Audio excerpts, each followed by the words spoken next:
Okay, welcome to the second part of today's session. It is my pleasure to introduce our next speaker, Julie Goncharov from the University of Göttingen.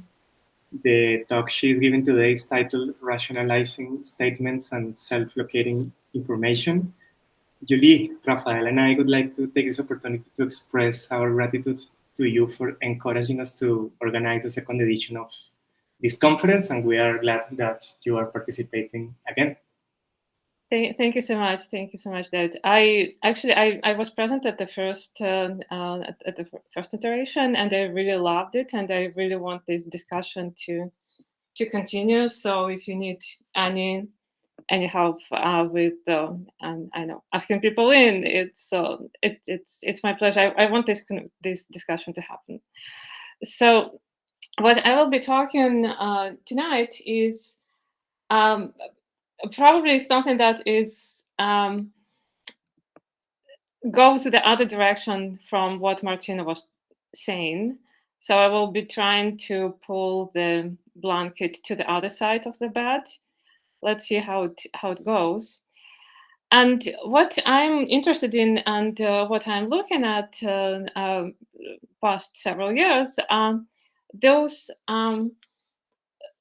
phenomena in language. What language cares about is the distinction between intentional and accidental actions. And then 1 and 2 are just two examples that are found across many languages of those phenomena. The first phenomena is licensing of polarity positive items. And then you say something like, then you're tired and come home and say something like, I don't want to call someone.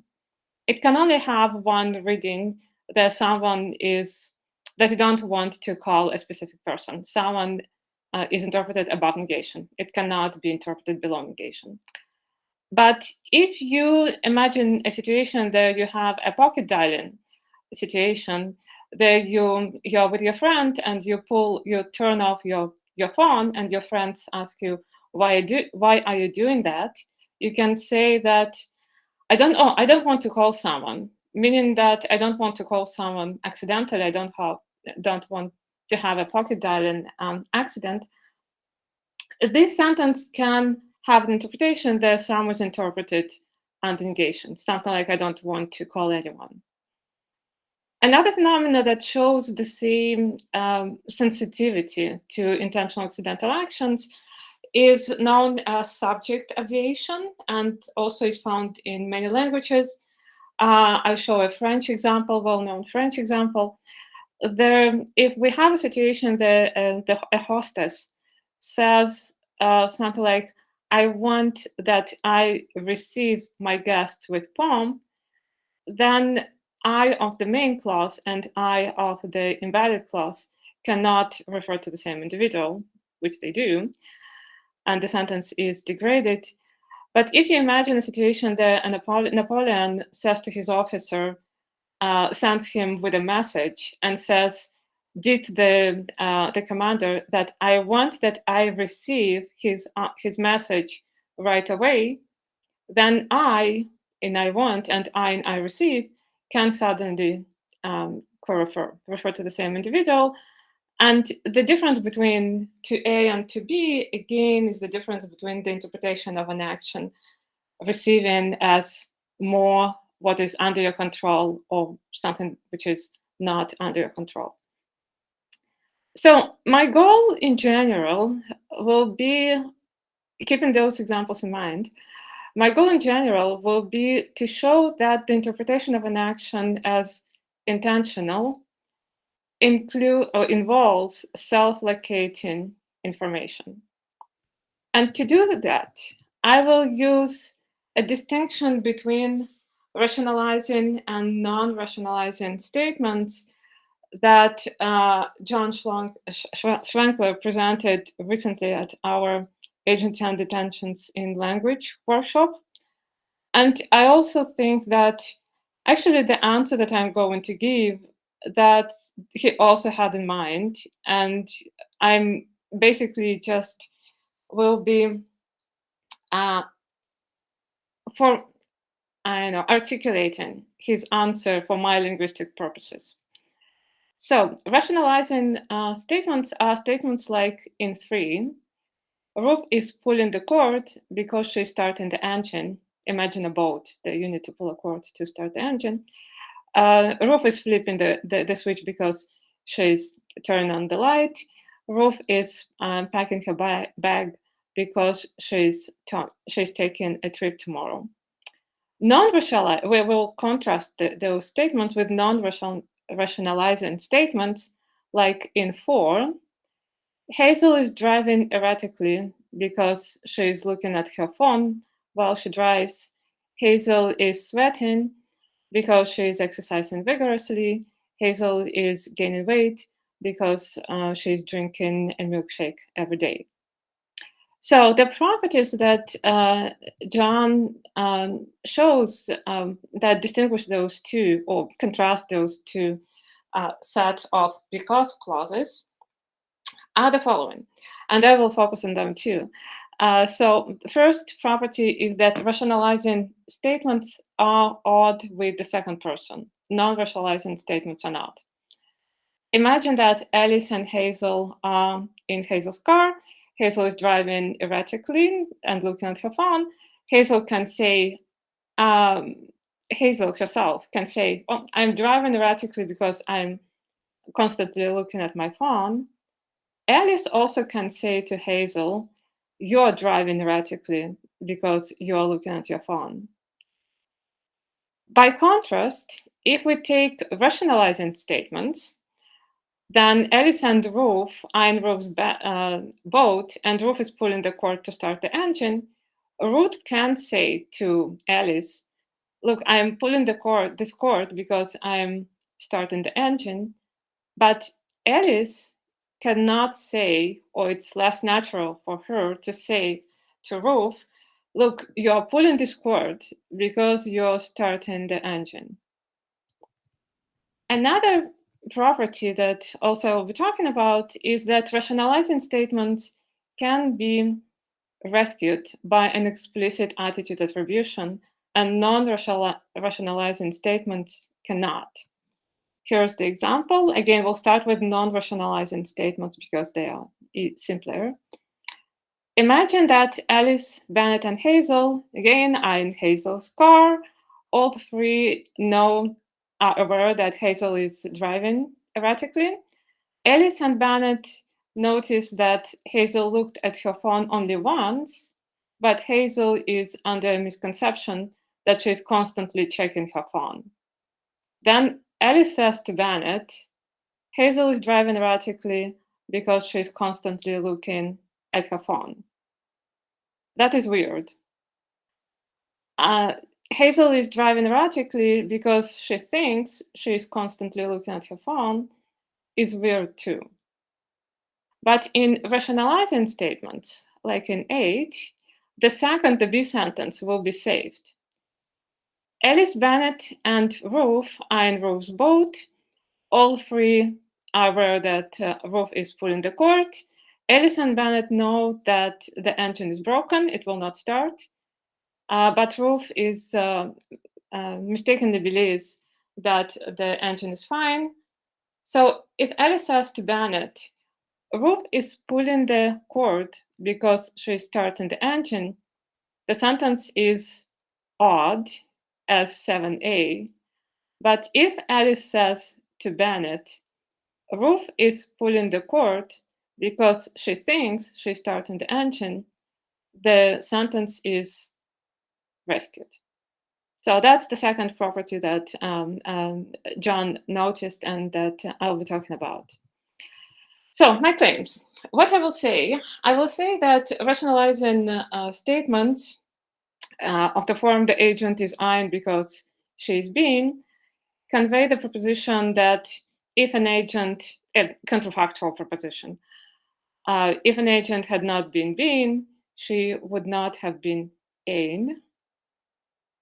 Whereas rationalizing statements of the same form involve an implicit indexical and convey a proposition which is also counterfactual, but is something like if an agent had not been doing this, this points to her current executable action, she wouldn't be doing A. So here's my plan. I will start with an analogy. There I will try to show how rationalizing statements are similar to self-locating knowledge. Then I'll quickly talk about how we can linguistically analyze because we have because in those sentences. Then I'll talk about the interpretation of rationalizing and non-rationalizing statements and show the difference between them. Then I'll say how this difference explains the properties, and then I conclude. So, sorry. The analogy. Let us start with the classical example of self-located knowledge from John Perry. Imagine that the department meeting is scheduled for noon, September 15, 1976. You are in your office that day around noon, but you do not know that it's almost noon and the meeting is about to start. At this point, you can't say or think, say to yourself or think, the meeting is at noon. But you cannot think or say, the meeting is now. Here's a little table that shows why. And this is not Perry's answer, but an answer that can be given in possible worlds. If you are confused about what time is it now, you have two possibilities, epistemic possibilities, alpha and beta. Alpha is our actual world, and it also will be our actual world. In alpha, in both worlds, the meeting is at noon. So the meeting is at noon is true in both. But in alpha, your now is 12 is noon, but in beta, your now is 11:15. So beta is not, and in beta, the proposition the meeting is now is false, assuming that there is only one meeting. This is a sketch of the self-locating information analysis. Now, an analogy. I will try to construct the same thing, but for because, rationalizing because clauses. It goes as follows. Imagine that you're having breakfast with your family, during which you're discussing the movie that you all saw yesterday. The discussion is intense because everyone has their own opinion about the final scene that completely changes the meaning of the movie. At the same time, you notice that you don't have a teaspoon for your coffee. You stand up, you go to the kitchen, continuing to listen to the discussion that is going on and preparing in your head an objection to the point being made. You open the kitchen drawer to get a spoon, and for a second you go blank, confused why you are opening the drawer. Another common example, and that's probably many people can relate to, if you're doing multiple things and then you open a fridge and you don't understand why you opened the fridge. That's a variant of that. At that point, you cannot say or think to yourself, I'm opening the drawer because I am looking for a spoon. And imagine that we can have can capture this with the same mechanism that we have for self-locating knowledge. In alpha, in our actual world, we have that we have propositions for what it's 10a, something like the reason for my opening the drawer is this. This refers or points to your current executable action. Then we can capture the confusion in 10, saying that we have two epistemic alternatives, alpha and beta. In alpha, this is the looking for a spoon action, and in beta, this is, let's say, objecting about the movie. So you don't know which world you're in, so you cannot choose between those two worlds, and you cannot say A. I have a little more formal analysis of self-located knowledge in Stalnaerian framework and how we can extend it to our example in 10. I think that for sake of time, I will skip this more formal analysis and we'll go directly to because.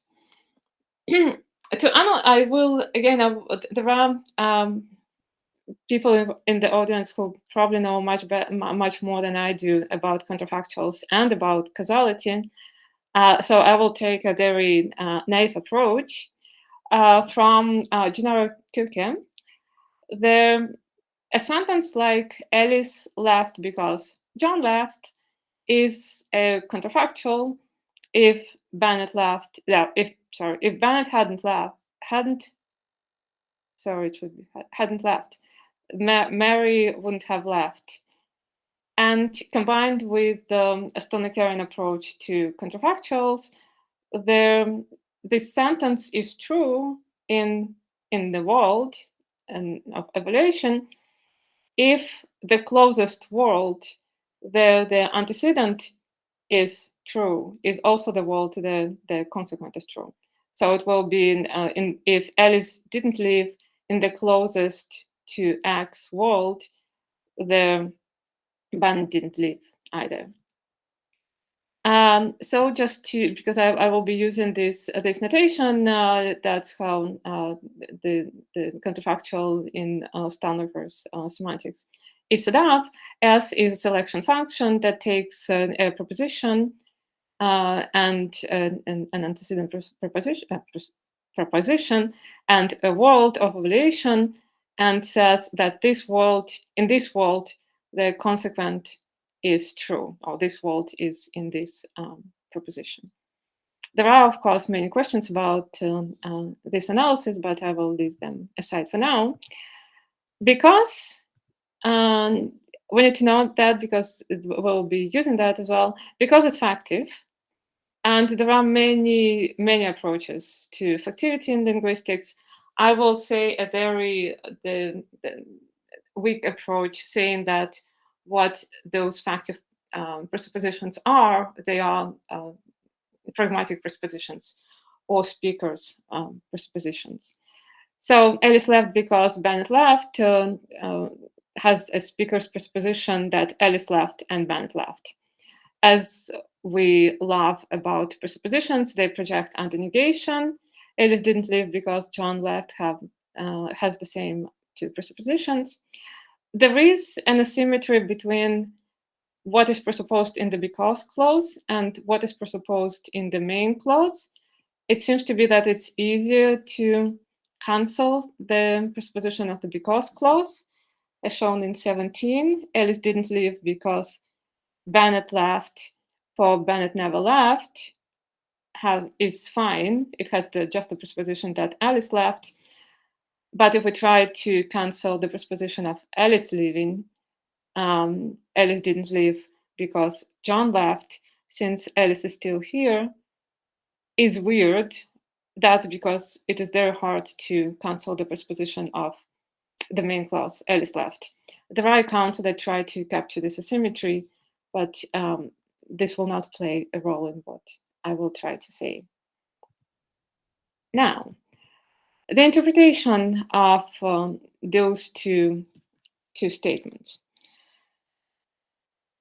As I said at the beginning, what I will assume is that, try to say, is that the difference between them is that in non-rationalizing statements, life is simple and easy.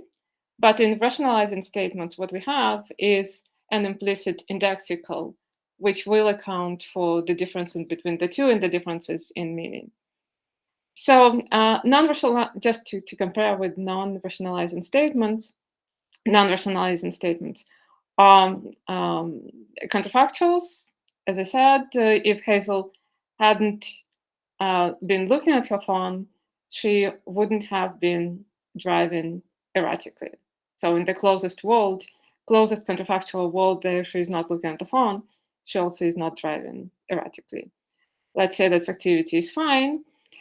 I will be trying for the purpose of not having too many formulas, so I'll have a kind of table illustration of what is happening.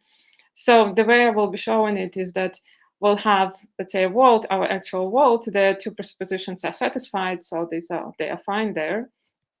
And alpha prime will be the closest acceptable world. And what we need to have in the closest counterfactual world is that the antecedent is true, and therefore the consequent is true. The negated antecedent is true, therefore the negated consequent is true. So, but what we'll need to also to talk about is how this proposition, the assertion is made. And here again, I will follow Stalnaker, saying that what the assertion does is that it excludes from the context those worlds that are not compatible with the proposition. So let's say we have a context there, we have two worlds, alpha, which express our proposition, and beta, the same thing happens, but the counterfactual is false. So in the closest world, the Hazel is not looking at the phone, she's still driving erratically. So while asserting our sentence, what we do is we say that we are choosing alpha and we are crossing off beta. Beta is not is excluded. So here life is easy. Then it gets hard. Then we have rationalizing statements. So what I want to say is that in rationalizing statements, we have an implicit indexical, which kind of expresses the action that is being currently executable action. So the sentence Ruth is pulling the cord because she is starting the engine means that if Ruth had not been doing this, she wouldn't have been pulling the engine. Sorry, she wouldn't have been pulling the cord, and this refers or points to the action that Ruth is currently has on the top list, on the top of her plan, on the top first on her list. So let's say that if effectivity is also observed, so we will not look at effectivity for now.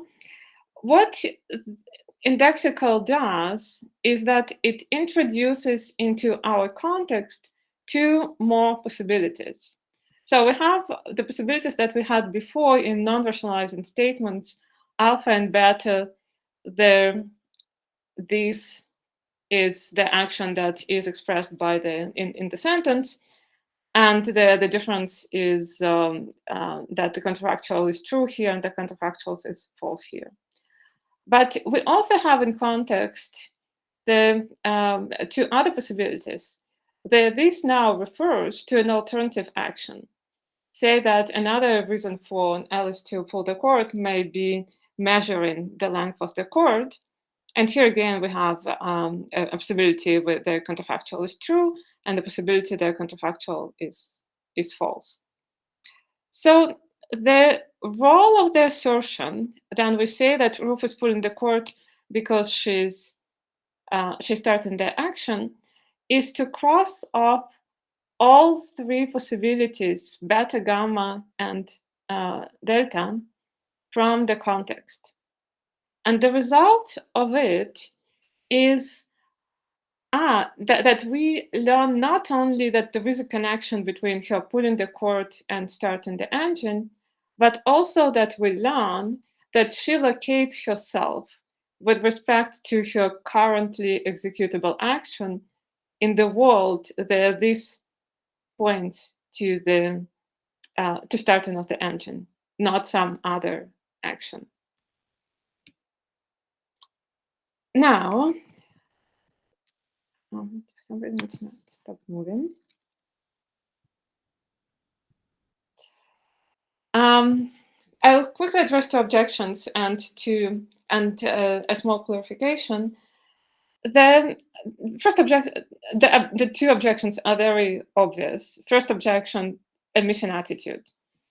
Then I talked about Ruth saying or thinking to herself, "I'm opening the drawer because I'm looking for a spoon." Remember this example there? She momentarily went blank, not understanding why she opened the drawer because she was at the same time thinking about the movie. Then I say that, then we looked at this example and I said that it's similar to self-locating knowledge. Here, Ruth is the speaker and also the agent. So we can easily say that we have a kind of belief operator on top of the proposition, and then our indexical, this is the indexical that is related to the belief state, Ruth's belief state. But we also saw examples that Alice says to Bennett that Ruth is opening the drawer because she's looking for a spoon. Or we saw this example with respect to another sentence. Here we have the implicit indexical that I kind of was talking about. It does not refer to the action that Alice is doing.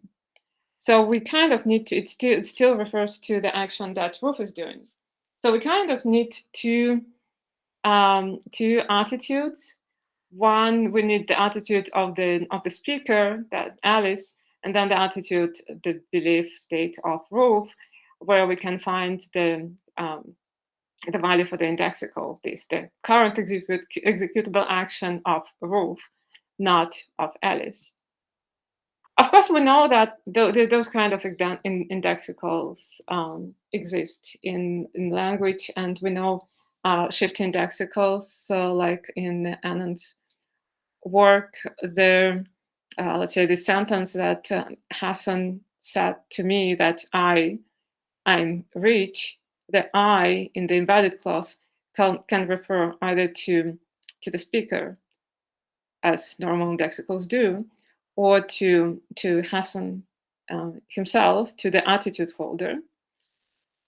But I think that this is a kind of wrong way to go, because if we put a real attitude predicate there and say that Ruth thinks that she's opening the drawer because she's looking for a spoon, then what we see is not only, we can't deal with the indexical, but we also have the fact that that factivity is now need to be satisfied, not with respect to speakers' cognitive state, speakers' presuppositions, but with respect to Ruth's cognitive state, what Ruth is thinking. She may be diluted, but the sentence still be fine. There is a way, and I think that's a kind of more promising way to deal with it, is to say that self-locating information of the speaker, of the addressee, and what I will add to that, of the agent whose action is under discussion, is tracked in common grounds. I'll give a small example here of the kind of famous Mark Richards phone booth example, that where we can see this, how we track how people identify themselves in the common ground. And Stonecker has a developed theory of, well, not quite developed, but very elaborate to some degree theory how we can construct common ground that have multiple centers, as opposed to a single center that we used to use for self-locating information. So I think that this can be done. And second objection is, let me see the time. Okay. A second objection is also pretty obvious. We don't have these. We don't have an indexical in the sentence.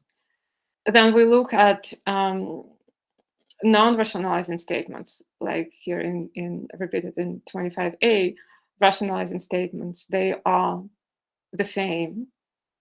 And they don't seem to be ambiguous. What I want to say is that maybe they are actually ambiguous. And 26 is my attempt to construct a sentence which is ambiguous between rationalizing and non-rationalizing statements. So imagine that you're watching Alice through a glass door, having an interview, and you say something like, Alice is failing her interview because she's being arrogant. Now, if we take it as a non-rationalizing statement, it would mean that Alice is behaving arrogantly, and therefore she is failing her interview. But I think, or I hope, we can also get the meaning that Alice, where Alice does not necessarily behave arrogantly, but she's an arrogant person, and she told you before the interview that I'm going to fail it, so you'll see. And Alice is failing her interview because she's behaving arrogant. She's being arrogant. Can have that meaning as well. She may be behaving slow and pretending she's stupid or something, but not arrogant. So if we can indeed come up with those linguistic material which is ambiguous between rationalizing and non-rationalizing statements, then the difference between those two statements is in the kind of context that they are evaluated in. And this difference we can capture without postulating an implicit indexical, putting an implicit, I don't know, operator or silent heads there or something. What we can say is that we have a default context, and if this default context does not, if the sentence is not acceptable, it does not accommodate our sentence, then we take the context that does accommodate this sentence. And the default context is the context that the action is interpreted intentionally. There is a lot of kind of evolutionary again literature that it is beneficial for us humans to have intentionality bias. And recently it has been shown using linguistic material that we do have intentionality bias. The sentences like 27, Sam ran into Tracy, were asked to be evaluated as being done on purpose or accidentally in two conditions, in a speeded condition and in an unspeeded condition, sometimes with some intervention between the two, explaining about accidental actions. And if people are rushed, then they are more willing to say that an ambiguous sentence is interpreted as intentional. So in a speeded condition, that's the mean. But if people are not rushed and give themselves time to think, then they are willing to accept that, yeah, maybe it can be done accidentally as well. So that's how we can capture the presence of the self indexical information without appealing to unpronounced material or operators or something. again, I have a little discussion about another difference between rationalizing and non-rationalizing statements, having to do with the causation. There, in rationalizing statements, it seems to be that the causation is switched off, but I will skip it for now because I want to talk about properties and the conclusions that we can draw. So. Um, what I quickly want to show now is that we can, by just looking at this difference between rationalizing and non-rationalizing statements, we can explain the properties, the two properties that I mentioned at the beginning. Non-rationalizing statements, let's start with them. Again, I'll use the same example. Ellie says to Hazel, "You're driving erratically because you're constantly looking at your phone." To offer this this utterance to Hazel, Alice needs to model Hazel's cognitive state. And the way she modeled it, we already saw it. So there are two possibilities. In both, we have effectivity present, but in one of them, in the counterfactual world, the conditional is true. In the second one, in the counterfactual world, the conditional is false. So what Alice offers that, and what Hazel does is cross out the bad world, which is not compatible with the assertion. If the same happens with the rationalizing statement, the Alice says to Ruth, "You are pulling the cord because you are starting the engine."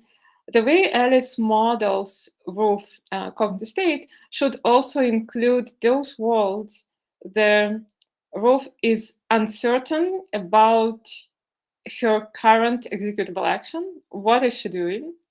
And I think that this explains why those sentences are odd in normal circumstances. They can be used, but you need to make it explicit that Ruth does not actually know what she's doing. With respect to the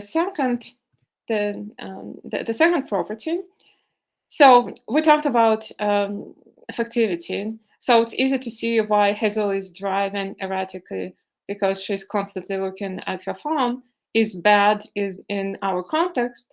This is because the because clause is false. There is no speaker. It's against the speaker's presupposition because Alice believes that Hazel is not looking at her phone. But this presupposition that Hazel thinks that she's looking at her phone is true. So there is no problem with factivity, but there is a problem with the meaning of the sentence.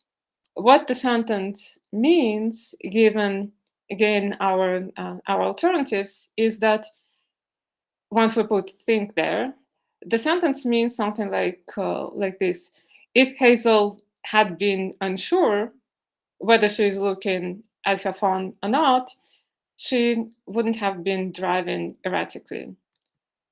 Normally, we don't think that somebody being sure or non-sure of something affects the world. We can construct magical scenarios to make this true, but this is kind of a lot of work. So under normal circumstances, the sentence is odd. With rationalizing statements, again, the example in A is bad because the speaker's presupposition is not observed.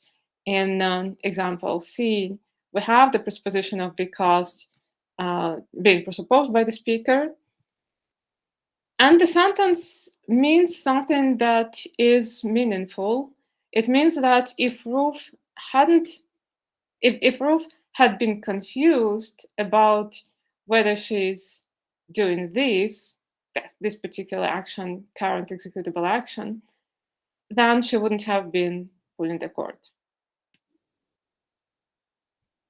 So, to conclude, I try to show that the difference between rationalizing and non-rationalizing statements is that rationalizing statements include a kind of self-locating information, which I captured by saying that those two statements are evaluated against different epistemic alternatives. Self-locating information brings with itself alternatives about other ways of interpreting the indexical or other ways of the agent locating herself with respect to which action for her is now the top executable, the currently executable action. So the reason I said that it's kind of going the opposite direction from what Martina was presenting is that what I was trying to do, and this is again following Stalnaker's direction. Here's a quote from him, and he says that about diagonalization, but it's true for what I'm trying to do too, is that the general strategy is to use pragmatic theory, a theory of conversational context, to take off some of the weight of semantic and syntactic theory. So the idea is that if in examples that I'm looking at, the intentional accidental distinction, as with the positive polarity items, matters, if we don't need to add additional semantic or syntactic machinery. What we need is to have an elaborate enough or rich enough pragmatic setup to show the difference between the two and to account for them too. Then there are some open issues which I think I can skip to have more time for discussion. Thank you. Perfect, Yuli. Thank you very much. Let's move on to the Q&A. Please raise your hand if you have a question for Yuli. Let me see. Bijit. Hi, thank you for that. That's very nice. I've seen a previous version and I see how it's developing too. I wanted to ask, okay, so you know, but not everybody here knows that I'm coming from the land of causal models instead of possible worlds. And I'm trying to make the link. And so I want to say something and then ask you to tell me how that relates to what you have just said. So here's something. People do actions because they have ideas about what causes what. And these ideas can be wrong. And I'm guessing that the indexicality should go into these ideas, but am I completely off here? Is it, or you can have something else to say? That's it. Well, that's what I was trying to, again, that I'm sorry, I am kind of repeating the discussion that we already had. What I love about causal models and what I want to keep there is to say that causality is to restrict causality to the physical world, to the physical events happenings. Then what I was trying to do is to say that ideas and thoughts and knowledge and attitudes, they do not actually cause. They participate in causality in a different way by constructing. And again, we are talking not about causality. We are talking about language, right? So yeah. they participate in a different way, but they do not affect. Like my idea does not move a cup of tea. I need to have an action I need to have I have probably a very narrow, much narrower than you do, notion of causality. Okay, I guess I'm just trying to see the indexicality in particular, if that's about people's ideas. I mean, so you have you have indexicality because you have language, because you have ideas. Is that something you would agree with?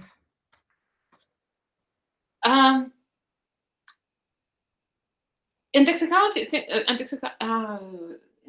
yes, indexicality is not, in the sense that indexicality is not open to non-linguistic animals. Okay. Okay, thanks.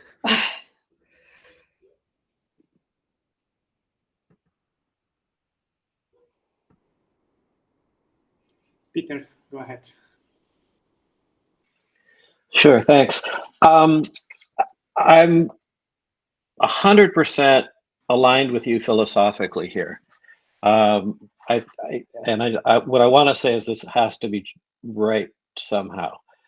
But I guess I don't understand the linguistic evidence for the view. So I'm philosophically aligned, but you got to help me become linguistically aligned here. And one of the things I don't quite understand is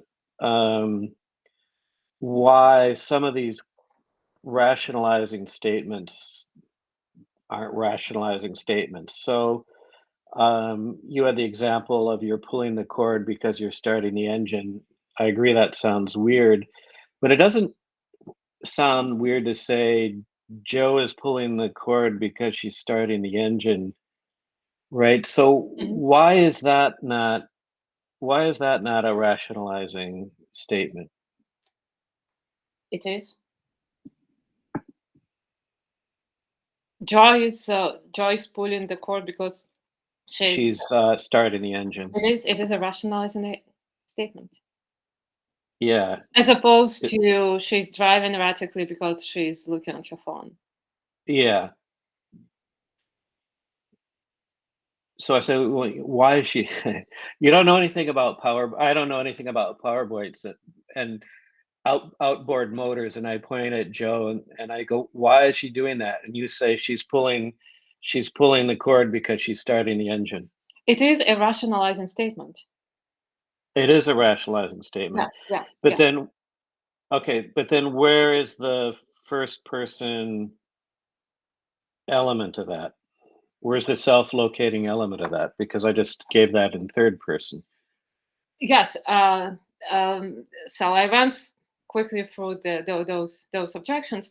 The idea is that in common ground, in addition to knowing who the addressee is and who the speaker is, we also know or track or capture who the agent is and what the executable, what's the plan for this agent.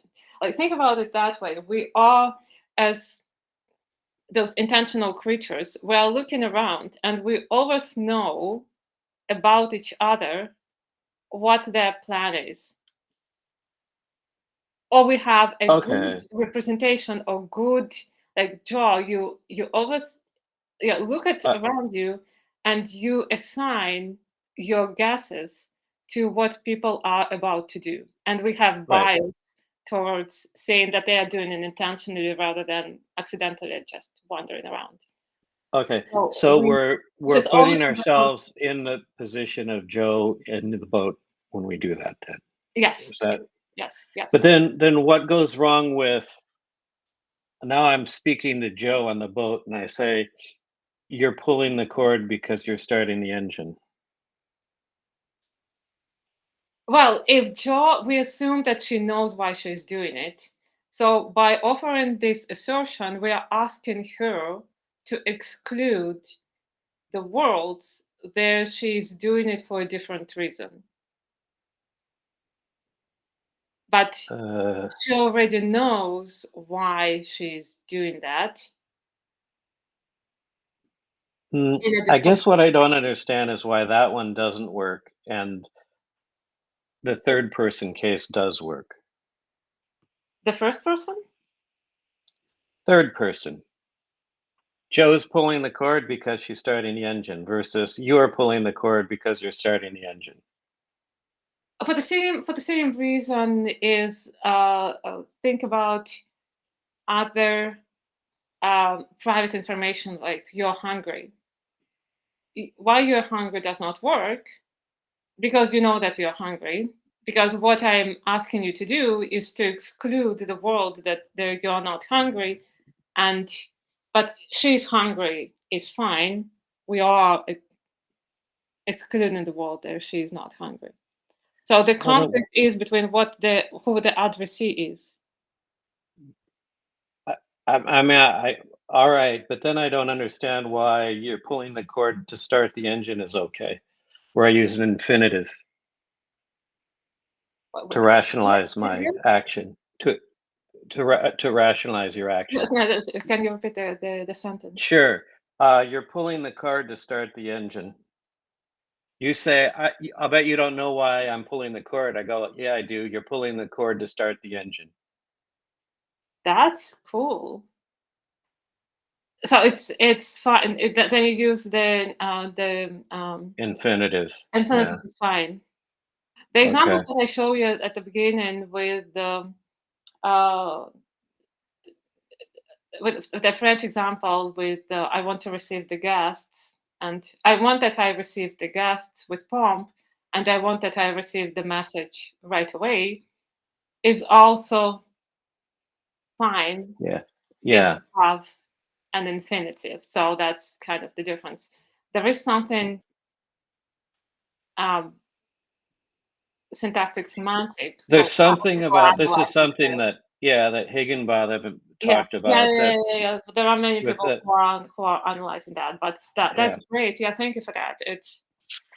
If that's true, then that's the same thing. Then we find the subject obviation in English, which is hard to find. Okay. Good. Thank you. Beautiful. Thank you. John. Yeah, so I mean, I have another question, but just really quickly on the last point. I mean, it doesn't seem to me like the infinitive makes a difference. It seems like what's actually making the difference is the special context that Peter sets up. So if you say, I bet you don't know why I'm pulling the cord, I could just as well say, I know why you're pulling the cord. You're pulling the cord because you're starting the engine. It seems like what makes the original utterance, whether it uses the infinitive or whatever the other thing is what makes it wrong is that it purports to inform someone of something that they are bound to know in virtue of the kind of thing that it is, right? So like, I mean, I don't know that I understand this in quite the same way that you do, though I'm not opposed to understanding it in the way you do. But the basic thought is part of what makes the rationalizing statement true is that it says something that the person whose action it rationalizes must know. It wouldn't be true if they didn't think that it was true. It's, you know, it describes whatever. There's different ways to like riff on that thought. And so the original context, right? So if I come up to someone else and say, Joe is pulling the cord because she's starting the engine, that can inform them of something that they didn't know. But if I say it to Joe herself, it can't inform her of something that she doesn't know. And then what Peter's nice device does is change it from being a context in which my statement is supposed to inform Joe of something. Why am I driving so erratically? Here's why you're driving so erratically. This makes perfect sense. Why am I pulling the cord as an expression of ignorance? Makes no sense. But it does make sense asked as a, like, can you tell me why? A kind of game that we're playing. It seems to me like that's the difference there. Well, but then the infinitive does not play a role. Then the same a full rationalizing statement will be fine too. Sorry, can you say that again, Julie? A full statement. Then we don't need to have an infinitive there. We can can have a I agree. whole statement. So it's. I agree. It applies just as it. Well, I think then it doesn't. Yeah, then it doesn't show that.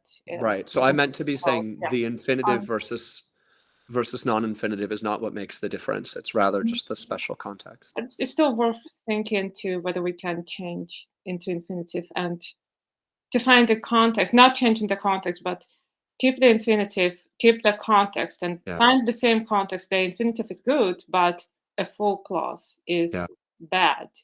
Then right. And anyway, I haven't. Yeah, I haven't seen it. I'd be interested to hear it, but it doesn't seem likely to me. Yeah. Thank you. You also had a question, no? Had a question? Is there time? I mean, is it okay if I just raise this really quickly or not? I mean, yes, no problem. So I'm intrigued by the account, Julie, but I think I would have seen it going in a different way. I would have thought that I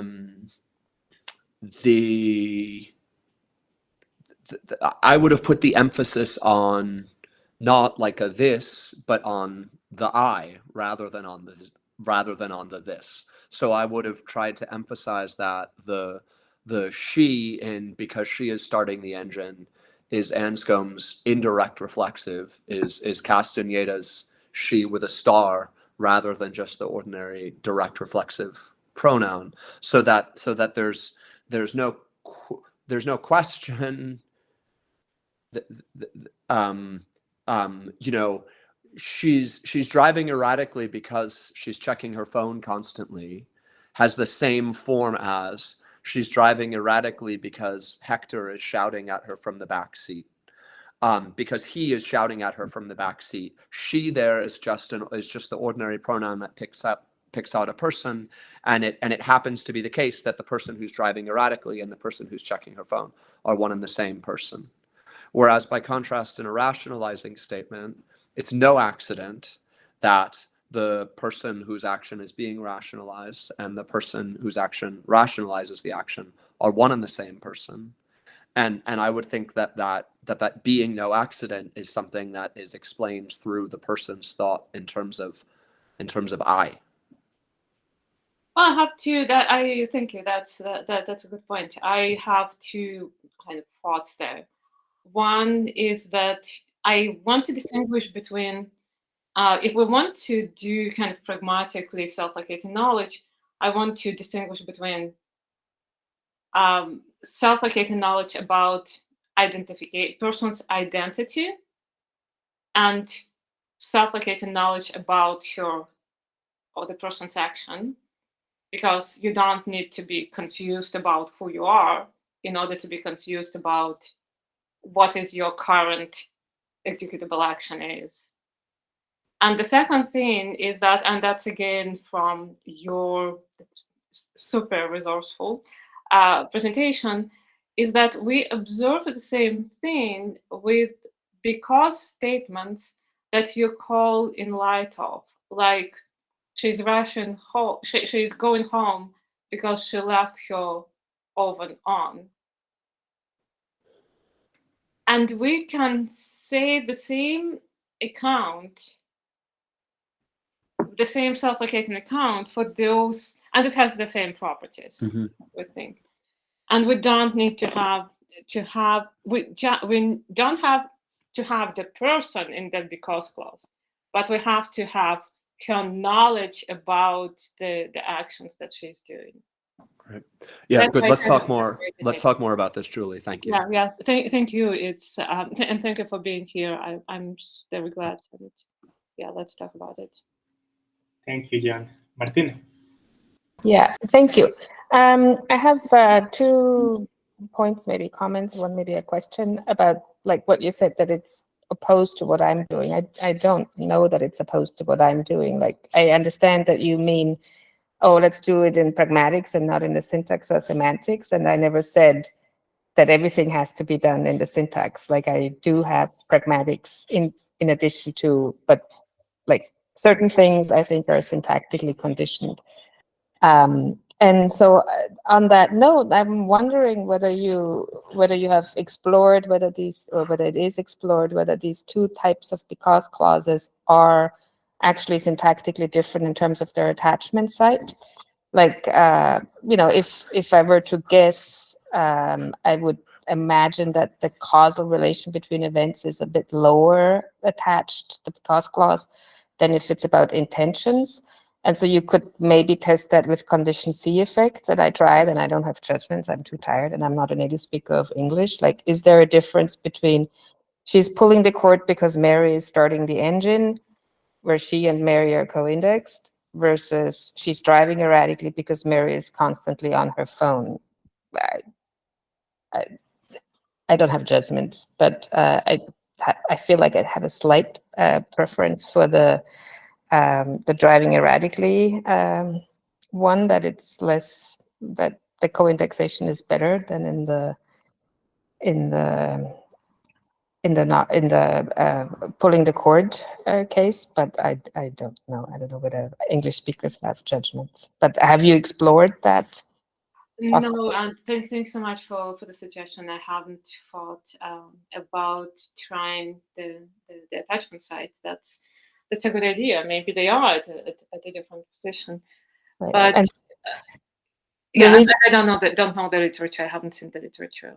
okay. And the reason why I'm also asking is because there's another because clause, which is the one that Ross had used as evidence for his performative clause, where I'm saying something like, Mary is sick because I just talked to her. Like, she didn't get sick because I talked to her. I'm saying, I tell you that Mary is sick because she just talked to me. So it's the because is at the level of the speech act.